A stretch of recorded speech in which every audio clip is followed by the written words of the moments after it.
We will not take a unilateral action. There is an understanding between the Dutch, the Russians, the Ukrainians, that it must be a joint effort. And this, I hope, will reduce the likelihood and risk as regards the safety of our personnel.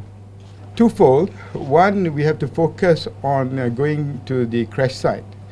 And there is a time factor because we want to go in before the onset of winter. And the objective of going in is not only just to retrieve the remains of the passengers, the remaining passengers, but also to retrieve whatever evidence that is required.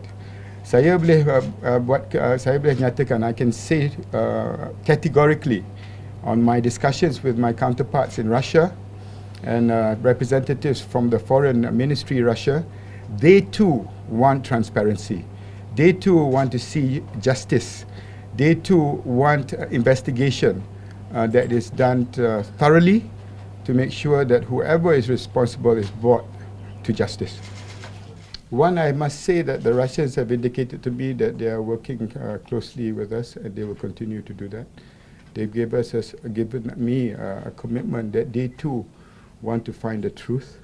They want to make sure that justice prevails, and they will do whatever within their power to assist us in the two objectives that I listed out earlier.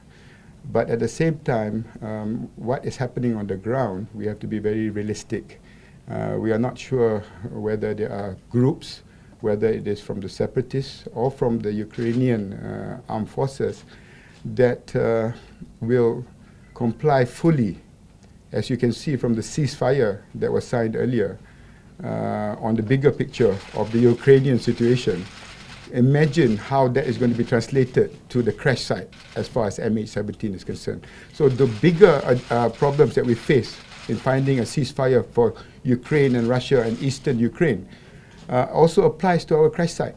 But if we can achieve this, I think it is an achievement that requires commitment, requires impartiality, it requires transparency.